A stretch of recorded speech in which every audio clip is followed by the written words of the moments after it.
Hello. Welcome, everybody.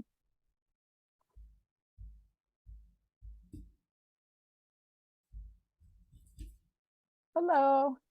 Hello. How's everybody doing? Good morning. Good morning. Hello. Hi, friends. Hello, everybody. Are we ready to get cooking?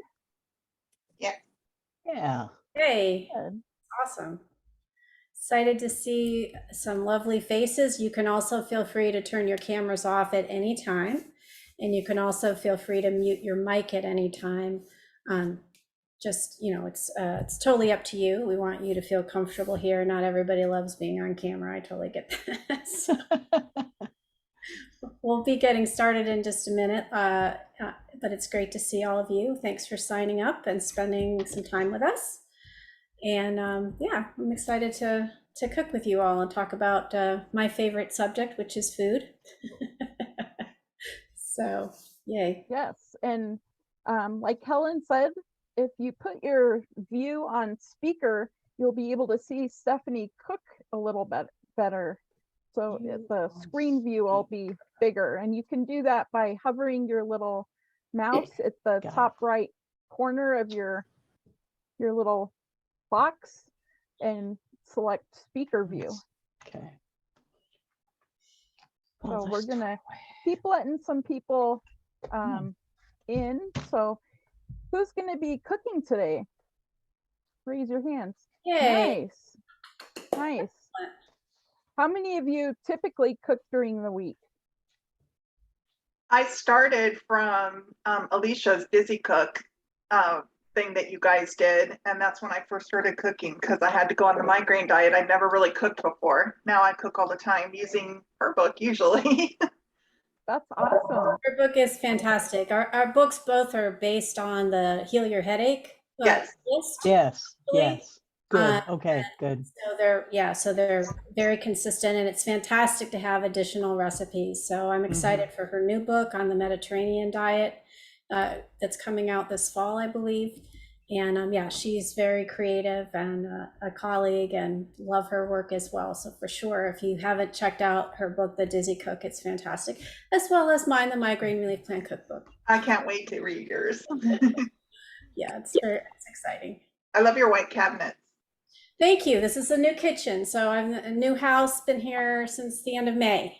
So we've been adjusting to a new kitchen and new appliances. Our appliances are all either Samsung or LG, so they all sing and chirp and Talk to each other. And the first time one of them did that, we were like, what is that? Really old appliances in our old house. And now we do like a little laundry dance when the washing machine tells us it's ready to go. And so yeah, it's pretty funny. So how many of you are familiar with the migraine diet? A couple of you? All right.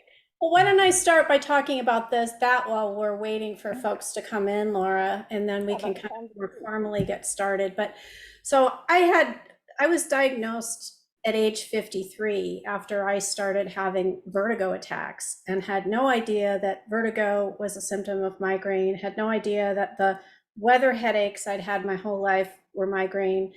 Turns out I think I had abdominal migraines as a kid, now looking back and really understanding what the pattern looks like. And so I was diagnosed really late. I know I had been given Imitrex at one point in time, but I'd never been told I had migraine. I never was told how to manage it at all. So it wasn't until I started having these terrible vertigo attacks and found a headache specialist who specializes in vertigo and dizziness. And he handed me the migraine diet sheet, which maybe some of you got from your doctors or found online. And it's a 3-page printout. It's got a bunch of boxes on it. And so there's like, there's, don't eat this, do eat that, and then the different categories of food. And so when I got home, I opened my refrigerator, and about 75% of what was in my refrigerator was in the do not eat column. And I stood there and I cried for about 10 minutes, and I also felt horrible. I was like sick. I could barely stand up. I couldn't drive. I mean, I was not in great shape.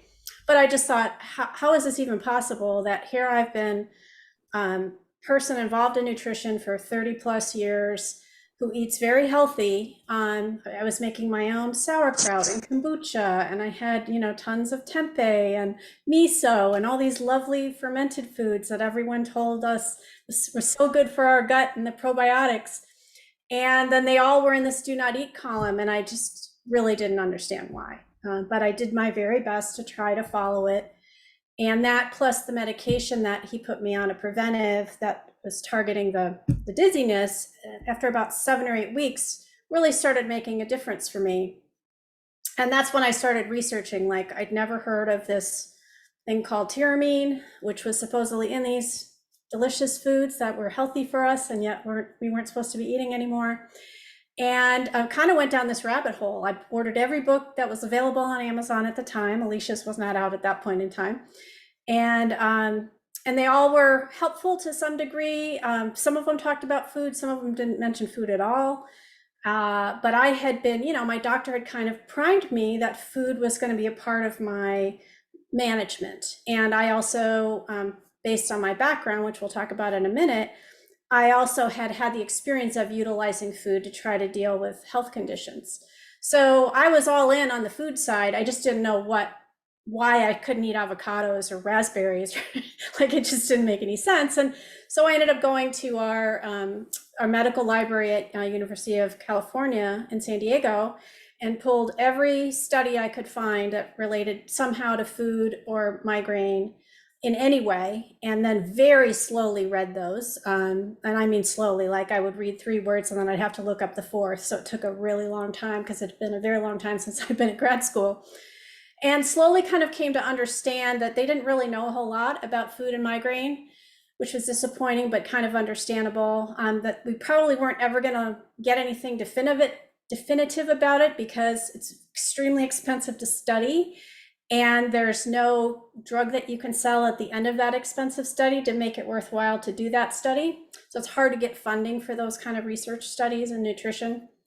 And also, doctors generally don't get much nutrition education in med school. If they get an hour to 4 hours, they're in 4 years, that's pretty much it. And so there wasn't like a push from the field to understand, well, how can we be telling our patients to eat that would be helpful to them? So I kind of took it upon myself to try to make sense of it. And the first book that I wrote, the Migraine Relief Plan, was the lifestyle change book. It does have 75 recipes in it that also follow the same plan that's based on the Heal Your Headache diet, but also includes low sodium, very low sugar because of the inflammation, and gluten-free if people choose to do that because of the inflammation, potential inflammation from gluten. So I ended up doing an 8-week, kind of came up with a course because I've also studied behavior change for a long time, and a lot of diet books will say, well, clean out your pantry and throw out all these foods you're not supposed to eat, and tomorrow. And I was like, yeah, that doesn't work, and nobody does that, and who's going to throw out $100, $200, $300 worth of food? And that's not how people are, and that's how not realistic, and also doesn't encourage long-term changes in behavior. So I developed this very kind of slow strategy, and of course my publisher was like, can it be a 21-day plan? And I'm like, no, because there's nothing that's a fast fix, and it's not a cure, and I've never promised it's a cure. But all the people that went through my test program, I ran 2 test programs, and everybody saw improvement. Now, of course, it wasn't a research study. I can't claim anything there, but everybody said, I think it was for me lowering sugar. Another person said, wow, it was really getting a lot of those processed foods out of my diet, or lowering sodium. A couple people were able to identify very specific triggers that they had no idea were part of their life.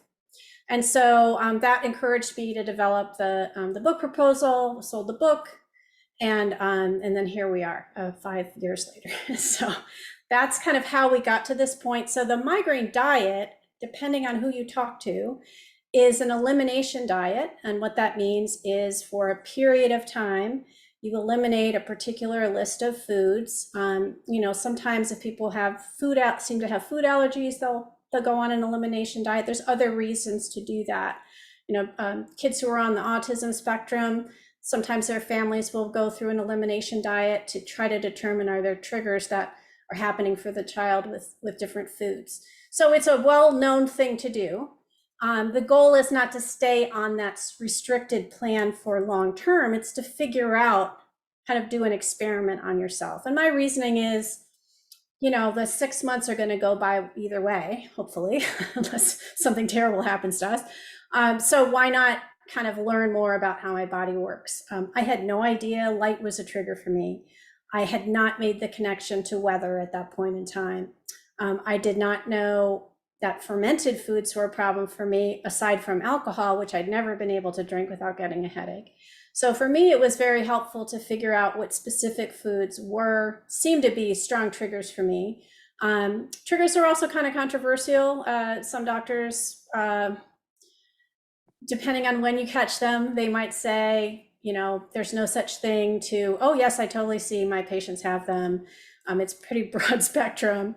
Maybe 30%, if I'm having to guess, people probably have actual food triggers. Some people also have food sensitivities they may not be aware of because they didn't have the resources to get that specific kind of nutrition testing. So they might just be unknowingly eating foods that are raising inflammation in their body, and then that allows you to be a little bit closer to your migraine threshold. So that was an awful long time me talking, but is everybody in the room that we're expecting? Should I turn it back over to Laura? Yeah, I think we can get started. I did have a question for you. I was reading your cookbook before we started today, and I know you were talking about when you start the eliminations to keep track. And I was wondering if you had any tips for doing that. Like when you're starting to keep track of the things you're eliminating, is there a good way to notate like what you're noticing in your body? Yes, so I did develop a tracking sheet that's part of the first book, the Migraine Relief Plan. You can email me. So it's order@migrainereliefplan.com. Somebody wants to put that in the chat. I'll send you the tracking sheet for free. It's an Excel spreadsheet. It's one I developed based on reading all those very boring papers and trying to determine what would make the most sense for people. The goal is not to track forever. It's to track for maybe a couple of months. No, it's order@migrainereliefplan.com. Helen, if you wouldn't mind just revising that, thank you. I will make a note that if you've ever had any type of disordered eating in the past, I would not track. It could very well flare up your eating disorder, but you can certainly use the recipes. Absolutely use the recipes and not worry about. Order@migrainereliefplan.com. No tracking in there. Sorry. So that's the one caveat. If you have had disordered eating in the past, working with a nutritionist who understands that, who could maybe help you figure out a way to do this. There we go. Thank you, Helen. Might be the way to go. If you really feel like, well, I really do feel like I have food triggers, but I don't want to kick off this old pattern in my life, that's very understandable. So I would just want to make sure people are clear about that. But that is what I recommend. There's also plenty of apps, and probably a bunch of people here maybe have tried one of the apps. Mine was very specific to working through this plan. So I do feel like it's worthwhile to try, but it may not work for you. And there's different tools, but that's my answer to that question, Laura. Thanks. And Michelle has a question. Great. Yes, thank you. My question is, you mentioned about the food sensitivity testing, and I was wondering, I just saw my primary care doctor and asked for that, and she didn't know what I was talking about. Is there a specific name and a type of doctor? I have Kaiser as my insurance. Yeah, I do talk about that in the first book, and I apologize that I can't think of it right off the top of my head, but everlywell.com does have at home different kinds of nutrition testing that you can do. I've heard Everlywell, EVE. Yeah, Everlywell. Thank you, Helen. They advertise on TV, and they have, and I think it's maybe $70, definitely cheaper than if you went to a doctor to do it. And it would at least give you some sense of, oh, I didn't know I was sensitive to raspberries, and therefore I will avoid them. And I'm sorry, I can't remember. There is a specific type of testing. It's usually done through functional medicine doctors. They often don't take insurance, so it's not super accessible to people who aren't well off, quite frankly. But I would check out the Everlywell website and kind of see what they have to offer, and maybe it's worthwhile to try. And then you can also, as part of your testing, if you decide to go through the plan itself, you can then say, well, I'm going to try not having that food for a month, or those 3 foods, and then kind of add them back in one at a time. And the reason that you do the tracking is so that you can tell if something's really shifted or not. And you track over a period of time so that it takes into account stress changes and work changes and weather changes and all those life things that we don't really have a lot of control over. It allows you to really see the pattern. For me, when I was first diagnosed, I was having 3 to 5 migraine days a week, and I had a headache every day. I'd had a headache every day for probably a couple decades and just lived with it and just thought it was sort of normal. And then now I have about 3 migraine days a month currently. So I was a great responder to the lifestyle changes. Not everyone responds the way I do, but it was also about, getting regular gentle movement and some kind of relaxation, and making sure my sleep was good. And there was a bunch of other things aside from the nutrition that are in the lifestyle piece. And I talk about all that in the first book. And I had one quick last question, was about the recipes we're doing today. I thought tomatoes were on the no-no list, so like I didn't get the ingredients to do the soup. I got the stuff for the other recipes. But So what is some migraine diets say to avoid tomatoes. Some people will tell you to avoid nightshades, which is tomatoes, eggplant, garlic, peppers. The reason that people might consider tomatoes to be no is because they're high in histamines, or can be high in a little bit higher in histamine, and they're also high in glutamates. So if someone is sensitive to glutamates or other compounds, I mean, somebody can be sensitive to any food, like literally, like there could be any food and there could be a compound in it that you're sensitive to, and no one can really predict that. But that's why tomatoes are on some people's no list. They weren't on Dr. Buchholz's no list, who's the Heal Your Headache author. And I did have a pretty lengthy correspondence with him over a couple months about his list and where it came from and how he developed it and why he felt confident about it. So that felt, because there was no one else who could tell me a list that had any research behind it, I started with his because I felt like it had at least 30 years of clinical practice experience behind it.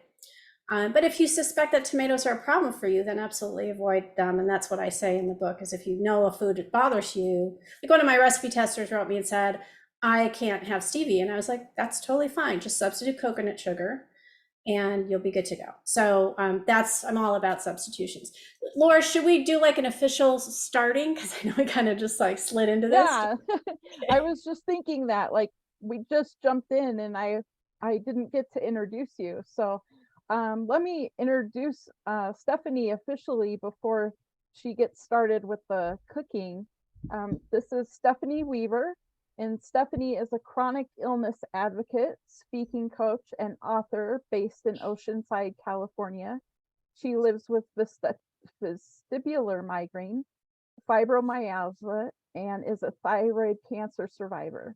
She wrote the Migraine Relief Cookbook, or Relief Plan, in 2017, and the Migraine Relief Plan Cookbook in 2022 to help others live beautiful lives despite chronic illness.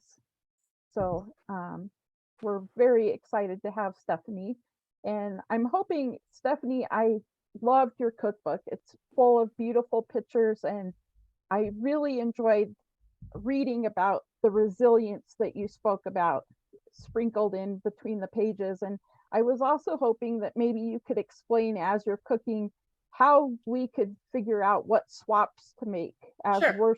we're cooking. So with Yeah, that, I will give you the the spoon. floor, the virtual floor. Okay, sounds. Thank you. So absolutely. So so the key thing to remember about eating with migraine disease is to try to be as anti-inflammatory as possible, because what all the doctors agree on is that anti-inflammatory is important, and inflammation is a key factor in whether or not you're going to trigger into an attack. You have migraine disease. It's a neurobiological lifelong condition. Sometimes it can go into what I've heard people call remission, often when people head into menopause, people with uteruses. But you're just more likely to have an attack if there's a lot of inflammatory chemicals in your brain. So that's the one area that all doctors agree on. And then the triggers, as I mentioned, is a little bit more, some consider them controversial. So what does anti-inflammatory mean? So it's whole foods cooking, lots of fruits and vegetables, all the stuff you've heard for years, right? Well, heard for years, whole grains, and then healthy fats. So you want to use extra virgin olive oil as much as possible. It's fine to cook with it at heat, no matter what people tell you. It's totally fine. It doesn't break down. It's good to cook with as well. And I mean, you may not want to use your most expensive bottle. You might want to save your really expensive stuff for a soup like this, the Gazapacho, where you're going to really taste that beautiful benefit from those healthy fats. And so you're swapping that out for things like soybean oil and cottonseed oil and those cheaper oils that are very present in quick foods that are easy, bags, boxes, drive-through foods are full of those fats because they're cheaper and they make foods taste good. They're just not great for us. Sugar is another component of inflammation. So sugar in and of itself, there's nothing wrong with it. It's not an evil food. I try to use less refined sugars if I'm going to use sugar. So a maple syrup or a raw sugar or coconut sugar. But all of those foods that come in crinkly bags and boxes and things, all are loaded with sugar as well. Even if they're savory foods, if you look at the ingredients, you'll see usually there's 2 or 3 kinds of sugar in those. And there are foods that don't need to have sugar in them. They just do because they taste better. And they also have a lot of salt in them. So it's sort of the triumvirate of the salt, the sugar, and the fat that make those foods make us crave them more. The food scientists who design those foods, like, those chips with a nacho seasoning on them, they know that they actually make you want to eat more of them. And so that's why they do that. They're totally keying into those centers in the brain that love those tastes. So that's what anti-inflammatory looks like. So a couple of swaps would be sunflower seed butter for a nut butter. And that's just until you're sure that nuts aren't a problem for you. Olive oil instead of like a corn oil or canola oil when you're cooking or making salad dressing. I like stevia for sweetening as long as there's not too much stevia, because for me it often does have an aftertaste. But the brand that I found that works the best for me that doesn't have an aftertaste is called Natvia. It's actually made in Australia, and but I usually get it from Amazon, but you sometimes will find it in the store. And one little packet is the equivalent of a teaspoon of sugar. And so my recipes, if they do have sweetener in them, they're usually a little bit of stevia. The desserts are what I call fruit forward. So you're just sweetening it up to the level of maybe not as sweet as regular American desserts, but dessert level sweetness. But to not put too much stevia in to have that aftertaste. And then gluten-free bread. So I have found personally that I feel a lot better, maybe my fibromyalgia, if I don't have much gluten in my diet and I don't have much sugar in my diet. I don't always follow that because those things are delicious. So, but I have found that that's made a difference for me. So that might be something to consider. So just a gluten-free bread, it's more expensive than the cheaper white bread, unfortunately. And also just figuring out which whole grains you might like to cook, brown rice, regular rice, quinoa, amaranth is another one. Millet is another one that you may never have tried. Those are kind of fun grains to play around with that are gluten-free. And then oats, if they're labeled gluten-free, meaning they've been processed separate from wheat in a gluten-free facility. But if you don't have celiac disease, any kind of regular oats are fine for that, and they are gluten-free. Okay, so what I'm going to encourage you to do is ask any questions you want all the way through. You can either raise your hand visually or hit the raise hand button in the reactions, I think it is, or just put it in the chat, and one of my lovely co-conspirators here will read out your question if you don't want to be on camera or say it out loud. The order that we're going to do these is we're going to start with the gazpacho, and I have to tell you that I've had cut garlic sitting here for like half an hour, and it's very pungent. So I'm looking forward to having it go into the fridge with its other little friends. That's for the gazpacho. We're going to mix that together because it needs to chill and kind of marry in the fridge. Then we're going to do the Shamrock smoothie, the salmon salad, and then we'll finish off with the gazpacho. So I chose these three recipes because they don't have a lot of ingredients generally. They're quick to put together and they're great for hot days. And most of us around the country are still experiencing hot weather. So I'm going to grab my gazpacho ingredients. I'll be right back, but feel free to ask questions. So how many of you are going to cook this for your families? I know a couple of you were going to cook this, but how many of you are going to actually share it? I see one hand. Okay, so gazpacho, as someone earlier mentioned, is a French-Spanish soup. It's made from super fresh ingredients. So we're starting with some, let's see, I should say them in the order that I have them in the recipe. The only caveat I will say about this is do not make this with supermarket regular tomatoes.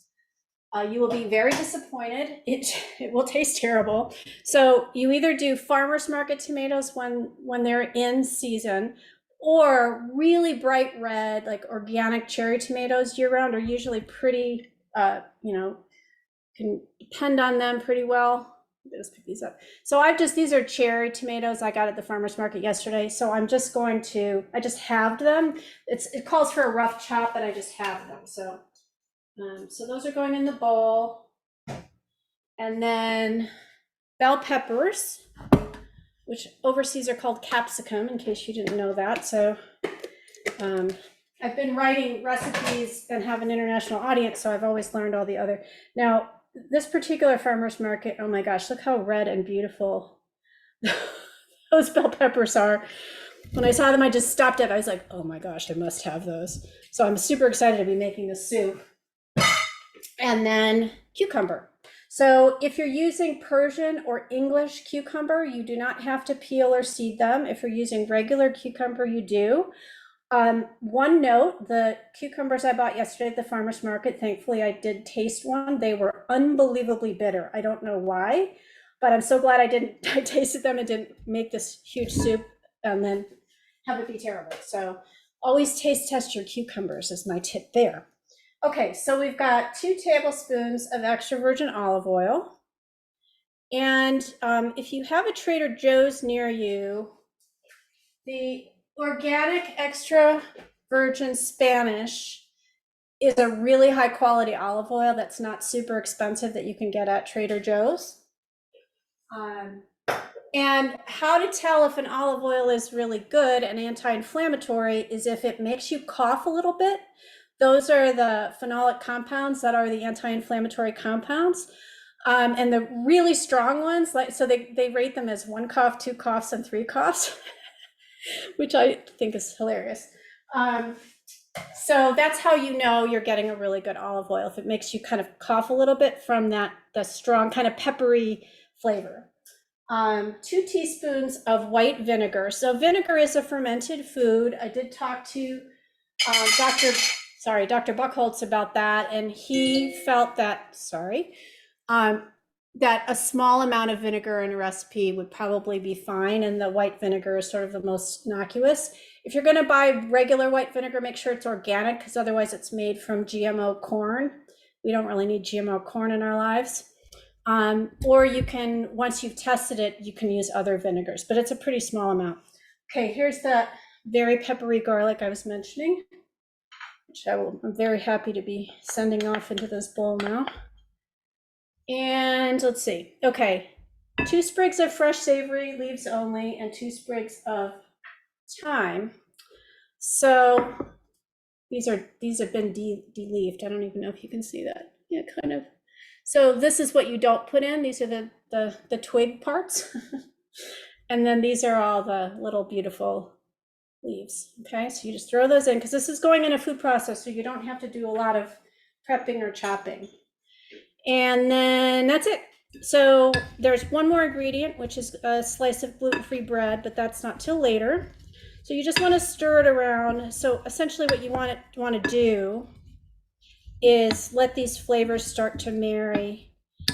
That garlic in there, those herbs. You want to put it in the refrigerator. Now this is the only time you would refrigerate tomatoes. Normally you don't refrigerate them because it makes the cell walls break down and they don't taste as good. But in this case, you do want to do that. So I'm going to do that. All right, now we're going to move on to our smoothie. So we'll be coming back to that in a little while. But let's see if there's any questions before we get into the smoothie. Let me bring my smoothie ingredients over. Got any questions? I don't see any questions right now. All right. Sounds good. Okay, so let's talk a little bit about how I developed these recipes and where they came from. So as I mentioned earlier, but not maybe you didn't catch that part, I had readers from, I have a group on Facebook for people who are following the plan to ask questions. You feel free to join it. Just type in Migraine Relief Plan into your Facebook search and it'll come up and you just answer the 3 questions, very simple questions. And there's, I have that screening just so people aren't trying to sell us a bunch of miracle cures and stuff, because there is no such thing. So when I was contracted to do the cookbook, I had some recipes that we had tested for the first book that didn't make it into the first book, not because they weren't good, but just because of space. And then, but I wanted to find out what my readers wanted. So I did a survey and they told me what they needed. They wanted more easy snacks. They wanted more on the go, things that they could eat easily, things that they could make at work. They wanted stuff that they could cook in bulk, maybe on the weekends or when they were feeling well, that they could freeze, so food that would freeze well. They wanted to make sure that, if they were bothering to cook, because a lot of people don't cook, like one of our lovely watchers here, Michelle, mentioned before she was diagnosed, she didn't cook. And so it's a big life adjustment to start cooking for yourself if you haven't done it for a long time. So I wanted things where, so if you have, if you make something, I wanted to be able to use up all those leftovers as well. So those were kind of the goals, as well as obviously fitting the plan. And it's tricky to develop recipes for this diet because there's no acids, right? There's no vinegar or citrus. There's no salt. There's no sugar, generally speaking. So does anything taste good? Well, that was my challenge. And so I figured out, so one of the reasons why I do use tomatoes is they are an acidic food. And so there's a couple salad dressings that use tomatoes in there. Tart cherry juice, pomegranate juice are both kind of acidic. So there's some marinades using those. And I really tried to find the most high flavor ingredients that did not require sodium. So that was the goal, was to not feel like you're on a special diet, to not have foods that only you're eating and the rest of the family you're cooking, or someone is making them totally separate food. So these were all tested by families, with kids with picky eaters, because I wanted to make sure that they were going to be family friendly and that you could use them with your whole family. So one example is there's a turkey tacos. And so we photographed it as if you're having taco night, right? So you've got the yummy shredded turkey and there's beans on different sides, but then you can also put out maybe things that you wouldn't eat, but other people would have, like sour cream or cheddar cheese or whatever. So the goal is, and that's why I wanted the photography to be really light and bright and celebratory, because a lot of us spend a lot of time alone in the dark It's a bummer, but it's true.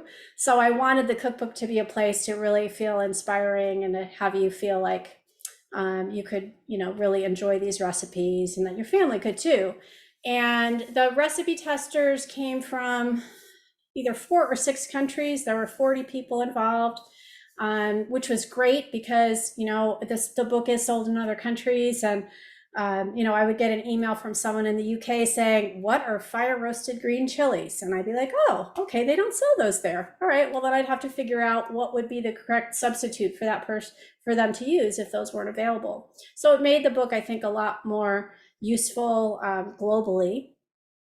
And it also reminded me that, not everyone knows what I do. And so the best example of that was there's a breakfast hash, which is diced vegetables, and you saute them in olive oil. And then you have those, you can eat them, with eggs on the side. You can add them to a grain bowl. They're just great. It's great to have around. But the person emailed me and said, oh my gosh, this was terrible. Well, I had made that probably 100 times at that point. So I was like, what? How? What did you like tell me? What happened? She goes, well, it was just totally mushy. And I said, well, okay, how did you cook it? And she said, well, I don't have a saute pan, so I have the stock pot. So I made it in the bottom of the stock pot. So I was like, oh, okay. So if you make that a sauteed dish in a very small diameter pan, what's going to happen is it's going to steam, right? The vegetables are not going to get crispy and caramelized. They're just going to steam and be mushy. So then I had to make sure the recipe read, you must use a saute pan for this. That's not something I would have even thought to put in there if I hadn't had testers. So that's what I feel really pleased about, is that every recipe in both books was tested by me at least 3 times, given to neighbors, gotten feedback. When I felt like it was ready to go, it went out, and at least 3 people in their own kitchens made it, not professional cooks, and gave me feedback. And everybody had to rave about the recipe for it to make the book. So I feel really confident that anything that you make, you're going to enjoy and really love. So the Shamrock Smoothie was a direct request. I have a lot of people who are on low carb diets because maybe they have diabetes or for other reasons. And the 2 smoothies that are in the first book are lovely, but not low carb. So this is a low carb Shamrock Smoothie. So if you've ever seen McDonald's in around March, they offer a Shamrock shake. This is kind of a play on that, but it is not that, but it's very yummy. So you start with 3/4 of a cup of milk of your choice. So on the plan, that would be whole milk, hemp milk, or unsweetened coconut milk. So I'm going to pour that in, and it's been in the fridge, so it's cold. And then for your proteins, so this is why it's low carb, it's a lot of protein. So we've got hemp seeds, which are usually available at Trader Joe's. You want the shelled kind, or hulled, not the ones with the shells on, because the shells don't break down very well and they're kind of crunchy. Chia seeds, which, remember Chia Pets? I know they're still around, but same thing. They're completely edible. They're actually a superfood. They're a plant-based source of omega-3 fatty acids, and then some sun butter, or sunflower seed butter. And I remember to bring everything except my little scooper. So I've got those in there. There's a tablespoon of each. So those go in, and I do recommend you put them in the blender in the order that I tell you. There's a reason for that. If I tell you to do something, there's always a reason for it. It's so you don't burn out your motor. So you want to put them in the order that I tell you. Okay, so then the equivalent of 2 teaspoons of sugar. So I'm using the Snap Via Stevia. But if you don't care for stevia, you could use coconut sugar, would be my first recommendation. And then 1/8 teaspoon of alcohol-free organic peppermint extract. The peppermint extract is really important. Otherwise, this does not taste that great. I'll just be honest. So if you end up cooking a lot, this felt like a real splurge, but I can't tell you how many times I've used this little guy. So these are stainless steel measuring spoons, but they're the tiny size. So the biggest one is a 1/4 teaspoon. So then this is 1/8. and then they go down. So also it's pinch, dash, tad. You know, if you see those in recipes, they're actually real numbers or real measurements. So it just makes it a little bit easier if you have that, but you can certainly just do a 1/4 teaspoon or an 1/8 if you have the little 1/8. But this is what makes it the Shamrock mintiness and keeps it from tasting like it's really good for you. It makes have a question. Yes. Michelle said she looked at Trader Joe's, Whole Foods, and Safeway and couldn't find the alcohol-free. Where could she find it? Oh, let's see. And Nancy wanted to know if peppermint essential oil could be used. Yes, edible peppermint essential oil could be used. I would just start with 1, maybe 2 drops, as long as it's food grade. This actually is not alcohol-free, I apologize, but there is one, I can't remember which brand, but I would just go on Amazon and look. That's my backup for everything. I'm just gonna grab my ice cubes. All right, so we've got in the order, milk, the seeds, the stevia, the peppermint extract, 4 to 5 ice cubes, which are not behaving themselves at all.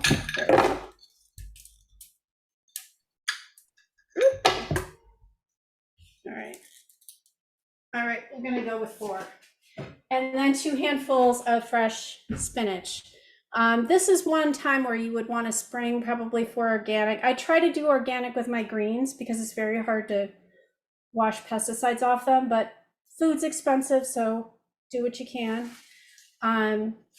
So the 2 handfuls of spinach go in there, and then I'm just going to turn my sound off momentarily because my blender's loud, but this works with regular blenders. You don't have to have a fancy Vitamix. Just FYI, I'll be right with you. So how's it going, chefs? I just want to check in.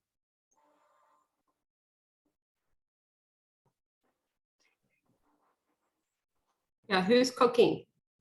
And how's it going? I see some movement, so I think they're busy.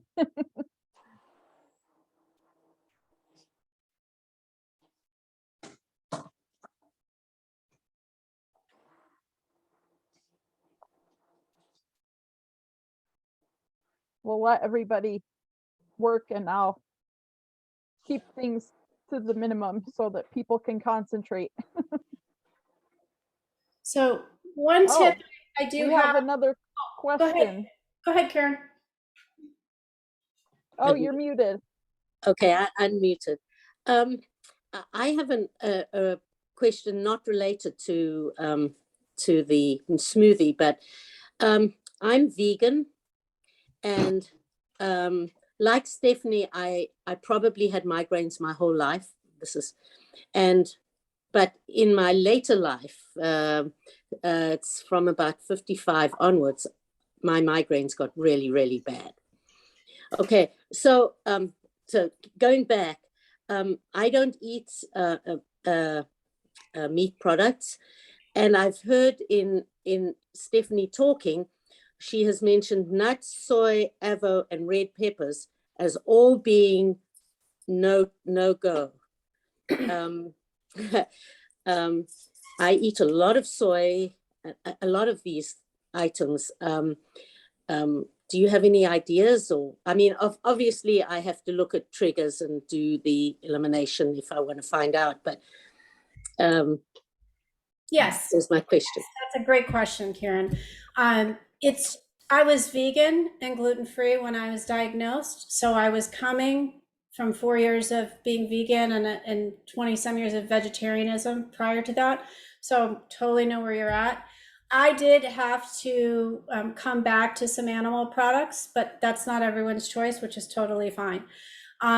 So it's tricky on the strict portion because half of the beans you're not supposed to have, and avocado's not in, and you're not supposed to have any nuts, and it's frustrating, super frustrating. What I will say is that it is doable. And if you want to try the elimination, you can go through the plan. And I do have suggestions. So all of the recipes in both books are coded with a V for vegan or vegetarian option, as well as egg-free, dairy-free, and grain-free. So you can look in the back, and there's a chart with all the names of the recipes and how they're coded, so you can kind of see. There's 115 recipes in this book, and 89 of them can be vegan or vegetarian. So obviously, if a recipe is based with cheese, can't be vegan. But I really was aware of that, and I did get a lot of requests for more vegetarian recipes. So I use a lot of coconut milk. That's the only nut I do use, because some people, of course, are going to be allergic to that, but generally I didn't hear any issues with coconut for folks. And then the seeds. So essentially, for that short period of time you're doing the elimination, you would just have to adjust, eat the beans that are on the list. Red peppers are fine, but avocados are not until you test them. And again, this is what's so frustrating about it, and why it's so hard for people to even make the decision to try to deal with this, is because it's a long list of do not eats. And I say in the first book, it felt like somebody threw darts at a food list. It felt so random to me, like, why every berry is fine but not raspberries? And it was just, basically this doctor's patients told him, I'm positive I got, a migraine from eating raspberries. And then he'd hear it from 10 other patients. He'd say, oh, I think I better put raspberries on the list. So it could be because plant foods have so many natural compounds in them. Nobody really knows what it is that one person, and everybody's trigger list is different, right? Some people might have no problem with light, but are terribly sensitive to perfume. And other people, might not have any issues with other types of things. So I did really take that into account. It is possible to do it. It just won't be super fun. I'll just be honest. And it'll just be, you'll just have to decide, I'm going to give this a try. Maybe you do it for a shorter period of time and start adding those foods back in more quickly. And you decide what order you're adding foods back in and testing them. So if you're like, I want my tofu back, my tempeh back, then you would go ahead and test that your first week of testing. There is an egg-free mayo in here. I worked really hard to get a delicious mayonnaise that's made from chickpea water, and it tastes fantastic. So I really tried my best to give all the plant-based folks a lot of options. I see Michelle. Fantastic. Thank you very much. Yeah. Michelle. Yes. My question is, when you're adding foods back in, how long after you eat it until you know if it's a trigger? Because I was confused on sometimes it says you'll get an immediate reaction. What if it's 3 days later? Then how do you know it was the food and not the weather? Right. So I recommend you test one food per week, which takes into account all those other variables. And if you're using my tracking sheet, it's very specific about, I had this much exercise, I ate these things, and whether or not you required, you had no headache, you had symptoms, you were down and out, I think it's 0, 1, 2, and 3, or how a rating scale that I found that I thought would be most helpful, because it kind of removed the specific individuality out of it a little bit. It was more cut and dried. So then you could actually see, you actually tally up each week, and you can see, like, wow, I really had a spike the week that I had that kind of cheese, or the week that I added lemons, or the week that I added back avocados. Maybe I want to try to avoid that food most of the time. And what's helpful about doing this, even though it's a real pain, is it generally, I think, does help people feel more agency, more control. So and it's not that it's a cure, and if you still get migraines, you didn't do something wrong. I still get migraine days. It's frustrating. It's the disease. It's not us. But what I have found is that if we understand what our specific bodies respond to, and we can live. Do you guys all know about the migraine threshold theory? Should I explain that? Do you want me to explain? That's in the Heal Your Headache book, right? Where he shows like that picture of the lines. Yeah, it's in a few different books. Yeah. So the idea is we all have an individual threshold above which we're going to have a migraine attack. And the goal is to live as far below it as you possibly can. So when you understand that, oh, if I don't sleep well, that's definitely a problem. If I haven't done my stress management techniques, that's a problem. If I had a couple cocktails, oh boy. So the goal is to try to get yourself as far down here so you have more leeway. So then if you do decide, you know what, avocado toast sounds really fantastic to me today, I'm going to go ahead and have it. You know, hopefully you still have a buffer zone. That's kind of the goal with that. Did I answer your question? Yes, thank you very much. You're welcome. So did anybody make the smoothie or was it just me? What did you think? I didn't taste it yet because I wasn't sure if we were done. I didn't remember if it had the sunflower seed butter or if that was for the salmon recipe. Yeah, it does have the sunflower seed butter. So you can see it's a super pretty green shamrocky color. And you're getting a little bit of mint. You can always add more mint flavor if you want. You can also add fresh mint, delicious. You don't, it doesn't taste like spinach. It doesn't taste medicinal or even good for you. It just has this really nice creamy consistency. Tastes super fresh. The chia seeds are what starts to thicken it, so you get that nice sort of mouthfeel of that thick sort of milkshakey quality.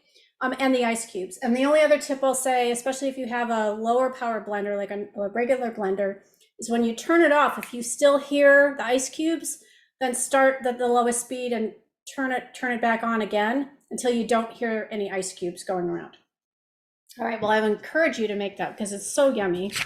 I haven't had it in a while. Some of these recipes I developed like 3, 4, or 5 years ago. And so when we were editing the book, the editor would ask me a question. I'm thinking, oh my gosh, I haven't made that recipe in 5 years. I don't know. Do I have to go make it again so I can answer your question?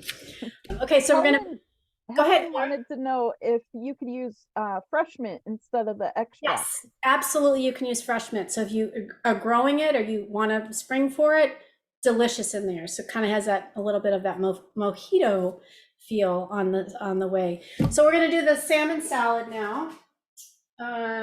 Stephanie, I have a quick question about the coconut milk. Yes. Have you ever tried making it with cream of coconut? Yes, some of the recipes do call for coconut cream. It just depends on what, so the coconut cream is kind of what's at the top of the can when you buy the coconut can milk. Right. And it's very yummy, very rich. I do have a whipped coconut cream recipe, which is vegan, Karen, in the first book. So delicious I have a trifle recipe in that book. Super yummy. So, okay, honey mustard salmon salad. Okay, so I love tuna salad, never loved canned salmon. I'm just gonna confess that right up front. It's always tastes kind of fishy, tinny to me, but it's so good for us. And it's the most affordable way to get wild caught fish. Which is very good for us. And there was a recent study, which we were able to quote in the book because it thankfully was published right about the time we were going to press, that eating a diet high in omega-3 fatty acids has been found to reduce migraine days and severity and pain levels. So even though Mr. Canned Sam is not always my friend, I was like, I'm going to figure out what to do with this stuff. So I call for wild Alaska salmon, Alaska pink salmon. They did not have it at Trader Joe's supply chain. So this is sockeye salmon, a good substitute. Sockeye will have the bones in it. The salmon has been cooked. The bones are completely edible, but if they gross you out, feel free to pull them out. They're actually really nutritious because they have a lot of calcium in them. So that's just a note about that. And there's also the skin in this, which is less appealing if you're not like a fish person. But oh, I did that wrong. Okay. Supposed to put the honey in. So don't do what I just did. So I've got 2 to 3 tablespoons of mayonnaise, and then it's supposed to have, I was supposed to mix the flavorings into the mayo first. So it's half a teaspoon of dry mustard. I love the flavor of mustard. Unfortunately, most store-bought condiments are fermented or really high in sodium. So I've tried to give you options where you still get those flavors without dealing with the negatives on those. So you've got the dry mustard, half a teaspoon, and then 1 to 2 teaspoons of honey. And if you can get local raw honey, it's great to help reduce allergies because you're sort of inoculating yourself to the local pollens. In case you didn't know that, it's helpful to know. And you can kind of decide, like if you want it a little sweeter, you can add the 2. I like it a little sweeter just because it helps mask the fishy taste of the salmon that I don't care for terribly much. And then, as I mentioned, I was supposed to mix this together before I added the fish, but I got overexcited. And then freshly cracked black pepper to taste. And then you just mash it all together. You're getting all those really beautiful fats from the fish. It's also good to alternate your fatty fish sources and not eat it too often, because it's going to have a little bit of the mercury, unfortunately, in it. So you I talk about that in the first book of how to kind of trade off your proteins, trade off your greens. So you're getting a really balanced diet. So like one week, if you buy kale, the next week buy Swiss chard, and then spinach, and then maybe collard greens if you like those. Again, okay, so how many minutes did that take me? Like 2-3 minutes, right? Salmon salad. I've got this beautiful lettuce from the farmer's market, so I'm just gonna serve it up on that. If you want to make it look pretty, I use a little ice cream scooper. These are the things I never used to do before I had a food blog and became a cookbook writer, but presentation really makes a big difference, you know? So you have just something really pretty. Obviously, I would probably put 2 scoops on there. It was a full lunch, but just wanted to kind of show it off. And then I'm going to go ahead. Did anybody making the salmon salad at their kitchens? Yay! All right. Was it 3 tablespoons of mayo or 2? 2 to 3 tablespoons of mayo. And so, like, if you're vegan, you wouldn't do fish, but some people will be pescatarian. So then you could do the egg-free mayo recipe. And both of those recipes are in the back of this cookbook. So egg-free and regular mayo. The only note about those is make sure you use not good olive oil, but the cheaper Bertolli yellow olive oil that's on the supermarket shelf. Because the good stuff, the green stuff, is way too strong. It makes your mayo really bitter. But if let us know when you're finished with the salad. Tell us what you think. And Susan, did you make the shake? Yes, I did. And I added blueberries to mine because I have an abundance of blueberries. Oh, and how was it? How was it? It was good. Yeah, I just finished it. Oh, That great. sounds good. Oh, But it wasn't yum. green. It wasn't green. Like That's- mine was, kind of, muddy thing. Yeah, totally. That's good. Blueberries are fantastic, very high in antioxidants, which is excellent. So salmon salad to me just tastes like lovely salmon. It doesn't taste really strongly of mustard. I don't really even taste the honey, but it doesn't taste fishy. It doesn't have that canned fish taste. That's what I was trying to mask. I'm super excited to have this for my actual lunch when we finish. It's delicious. I just finished Great. making. And it was fast, right? So that was the goal, was to try to give you really healthy recipes that don't have a lot of ingredients, that are quick to make, and that also are just ones you're going to want to come back to because they're easy and they're fast and they're affordable. And I also note every recipe, whether it's budget friendly or less budget friendly, because we all have to watch our food budgets, and so that was something that was important to me as well. So now we're going to go back to the gazpacho soup, which I totally forgot to soak my bread for. So I'm going to My cat just came in the kitchen and is whining at me because she must have smelled the salmon. And then, my husband has our dog, and the dog were babysitting in the back room, because as soon as I opened that salmon, oh my gosh, they were little crazed monsters in here. So this is for the gazpacho. I'll just talk about the bread. It's probably not going to get soaked enough because I forgot to stick it in. You want to soak the bread for about 20 minutes in cold water, but I'll just talk about it. So gluten-free bread, it's expensive. You don't have to go gluten-free. I find it helpful for myself, and I do recommend, if you're going to try the plan, to maybe try going gluten-free, but you don't have to do the bread. You can, just use gluten-free grains and stuff. But I'll just show you.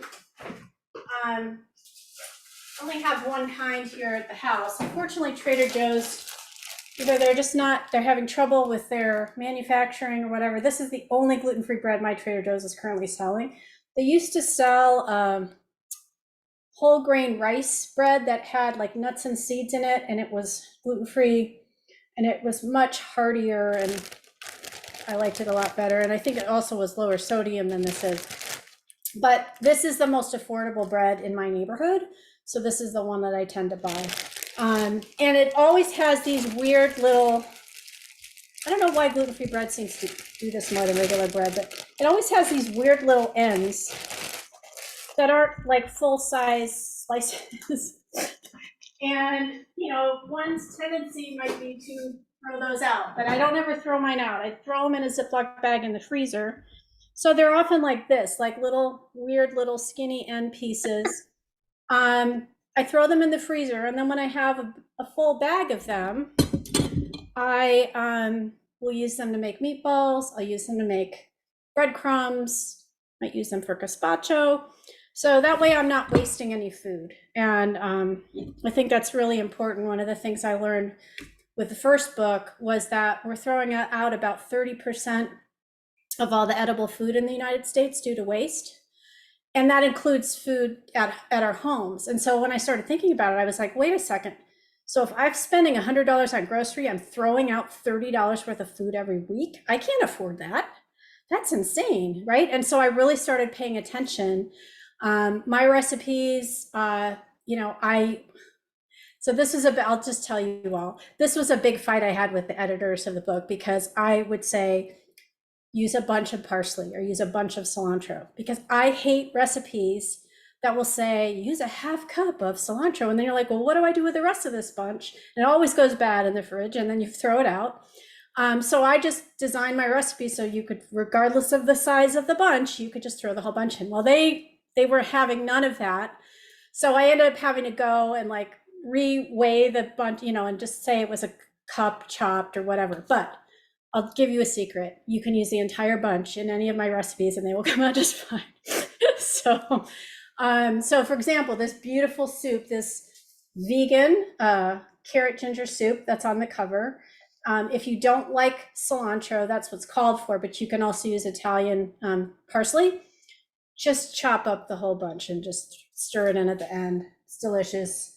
If you have the cilantro gene where it tastes like soap to you, I'm fully totally fine. I just sub in the Italian parsley. So then you're getting the greens and the freshness and the brightness of those herbs, but not the hated taste of cilantro. I love cilantro, but I know there's people that don't.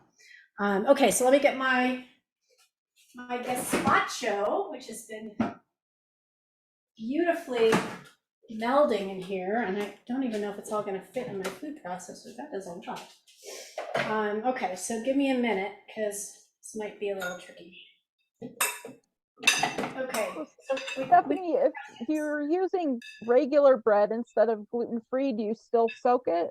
Yep. Yeah, And it's just a thickener for the soup, and it's traditional. This is the French style. So it would be like, your crusty baguette that's a day old. They always figured out ways to use it up. So I suspect that's why it's the soup thickener. So I'm going to turn off, because my food processor is also loud. I'm just going to turn this off for a moment.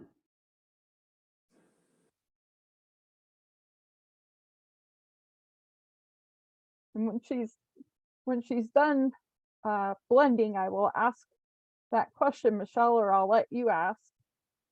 That's a good question.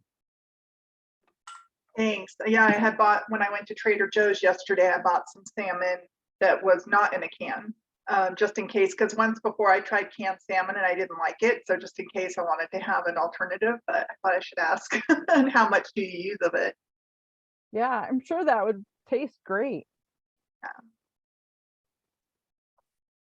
Yeah, we always get extra salmon and I just cook it all, and then we have extra To do the salads? over. Yeah, and throw it in a salad the next day or something. Do you But use I don't do it like she just did it, and that's an awesome idea. you know, like, Yeah. Yeah. so, yeah, If I you're wonder. gonna use it in a salad, Katie, do you bake it with spices and stuff, or do you just?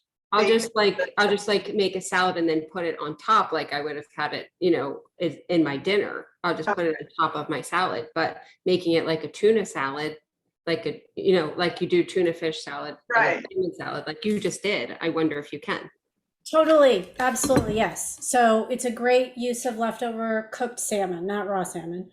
Okay, so I'm gonna just So show would you. you use spices then and stuff when you make the So, salmon? so there's salmon, grilled salmon 2 ways in the cookbook. I would the maple glaze. Uh-huh. I would use that one versus the other one for the salmon salad probably. Okay, so I just want to show you the consistency before I add the bread. So you still want it a little bit chunky. You don't want it like completely pureed. This was a little tricky because it was just a little bit much for my food processor. And then you squeeze the water out of the bread. Makes a lovely squishy sound. And it's just one regular slice of bread, but because these are small, weird pieces, I just use them all.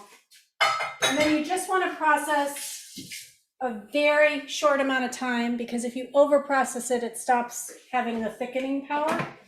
I'm not sure why. So you're just using the pulse function. Basically until you can't see the bread anymore. That's it. All right, so let me serve up some so I can show you. Oh, that looks so pretty.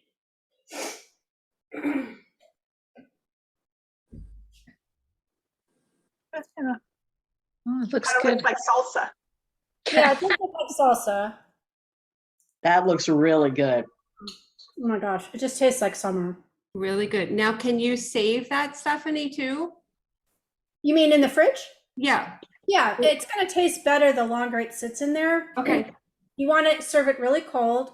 Yep. You can put a little bit of parsley or fresh thyme if you want to have a little drizzle of olive oil.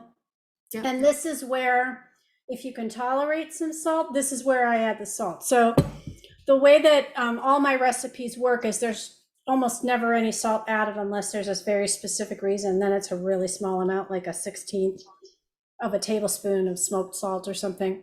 But then you're really tasting it on the food, right? So I use the Himalayan pink salt, just put a very small amount on top so I can really taste it. Maybe a little bit more of that pepper.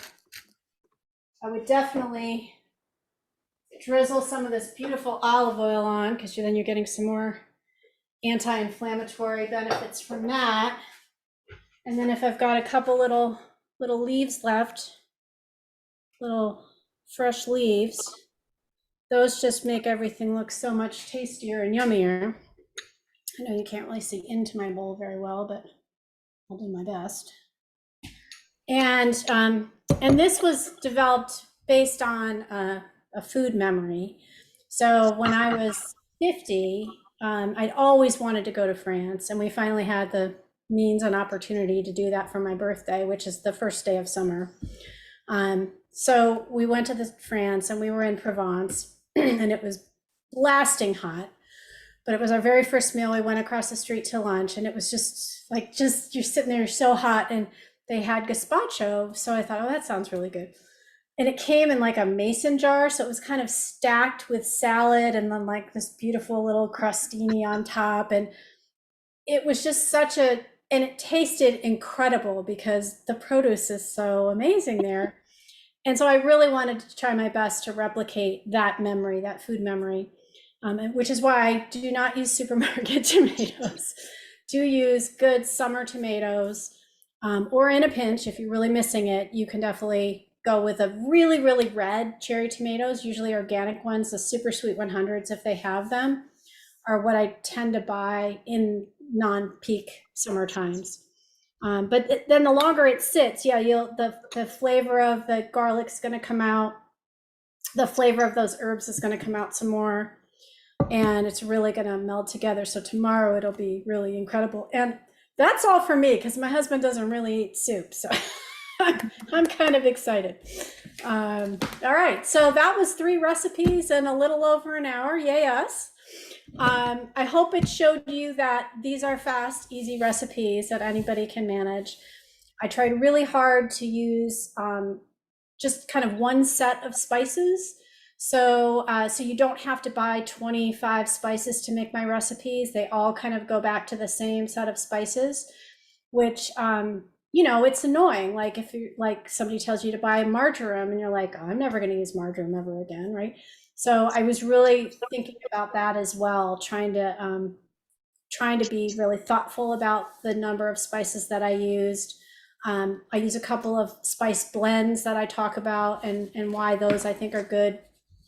And then, and then if you want to add your salt at the end, and certainly your family members, if they're not following this plan, they can add as much salt as they want. So at the end or at the table. So there's but I will say that when the first book came out, we did an event for food and restaurant critics. And I was really nervous because part of the reason why restaurant food is so salty is it's on purpose to make you buy more drinks. It's just a known thing in the industry that saltier food. So when you watch all those cooking shows, they're like, it's not seasoned enough. I'm like, I know it would just kill me to try to eat the food at the level that it's being seasoned on those shows and in restaurants primarily. So we had little salt saucers out on all the tables, and I explained the genesis of the diet and why it was low sodium. And I said, I would just ask that you would please taste all the food before you add the salt, and then go ahead and, salt to taste. Not one person of 35 people added salt. And I felt like that was really a really true test of how the recipes are very high flavor and good for us, but also yummy and feel celebratory. And because I want to live a beautiful, healthy life, despite having 2.5 chronic illnesses that I live with. Not fun. It's not fun, but we want to have beautiful meals and eat with our families. And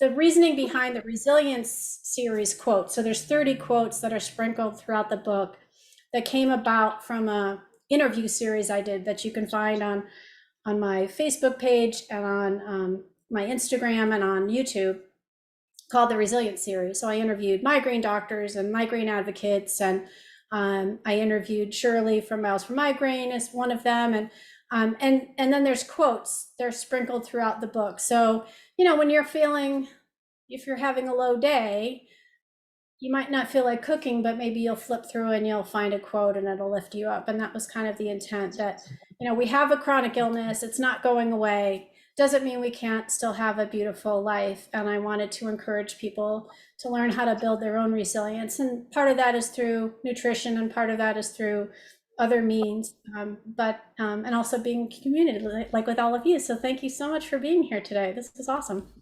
Well, Stephanie, I have a question. Yeah. I wanted to know for the gazpacho, sorry to interrupt, Laura. My question is, can you safely can the gazpacho when it's done, or freeze it? I'm thinking more canning than freezing it, but I mean, like, if you really wanted to make it, like, you want to have seasonal tomatoes and you really want it to be, because when I've made, spaghetti sauce from regular seasonal tomatoes, it's like you want to have that flavor in the dead of February, and you just, it's so good. And I didn't know if you'd ever tried that. I have not tried it. I know that if you know how to safely can tomatoes, because you have to really understand that. Right. I would give it a shot. The thing is that the cucumbers, Yeah. handle that. Yeah, probably well. Not. I didn't think of that. Good point. And it would not handle the freezing very well. So I think you'd end up with a very watery. Yeah. Yeah, you're right. I forgot about the cucumbers. But like the romesco sauce does not have cucumbers in it. The romesco is a dip that's normally made with almonds, but I have it made with sunflower seeds. And it's delightful. And so if you were getting really beautiful red bell peppers this time of year, you could certainly try canning that, and let me know, because I always love to know that kind of information. So yeah, that was a good question. Other questions, other comments? I just want to thank you so much. This was so fun, and I learned a lot of things from you, and I'm excited to get both cookbooks. Yay. Yeah, me too. All right, well, Stephanie, will you tell us how to get the cookbooks? And then I have an exciting announcement to share yes. after she does that.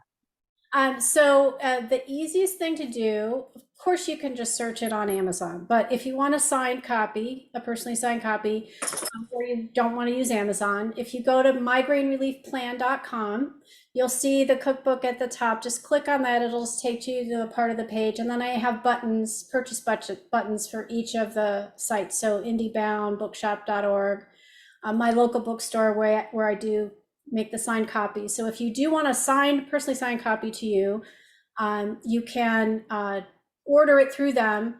In the last step of their checkout, there's a box for notes to the bookseller, and you just say, I want a signed copy, please sign it too, and just however you want me to sign it. And then they let me know, and I drive down there and sign whatever copies are waiting to go out.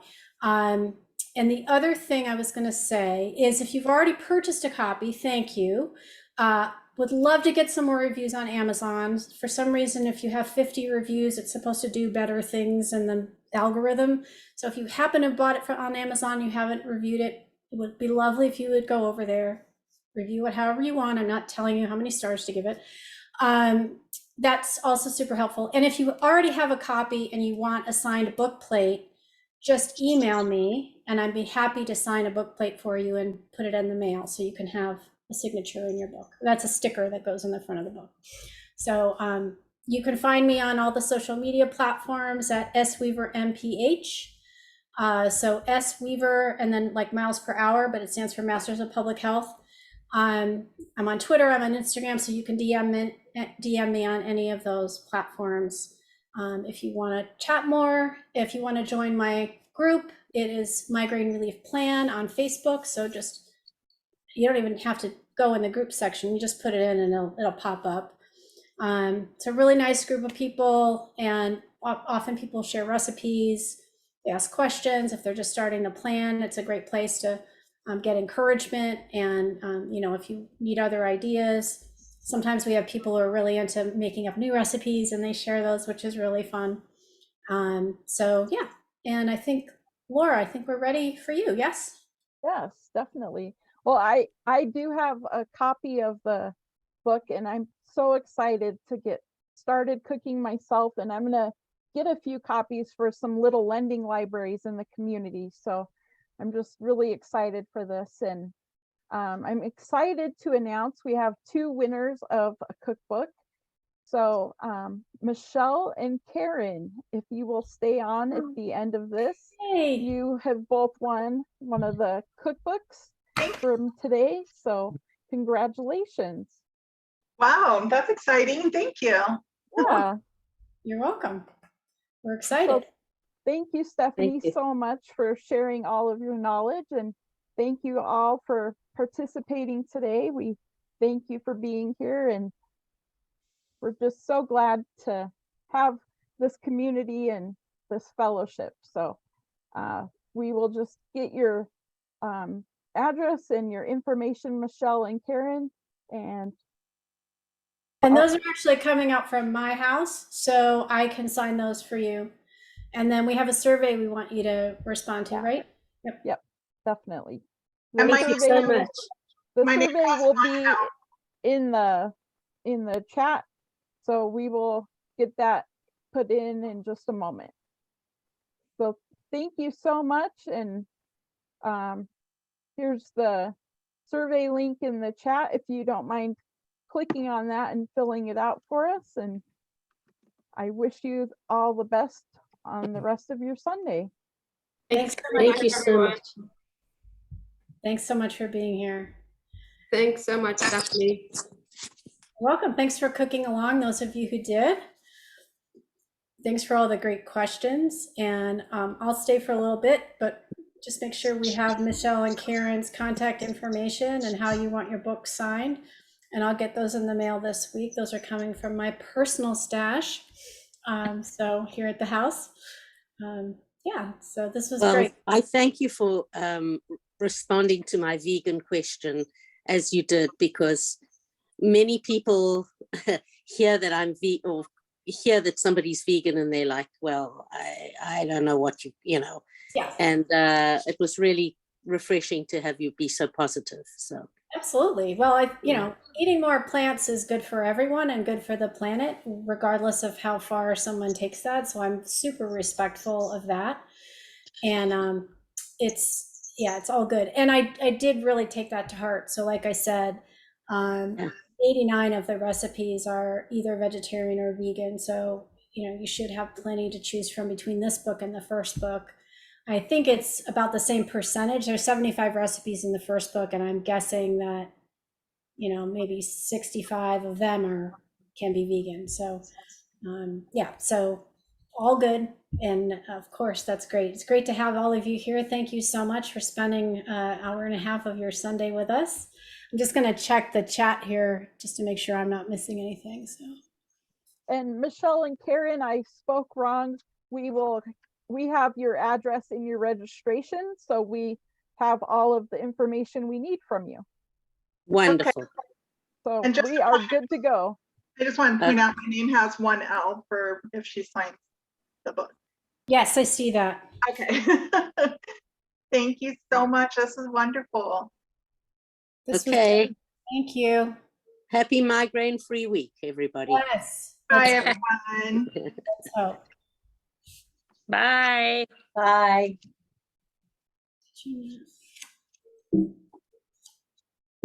Why are you doing that?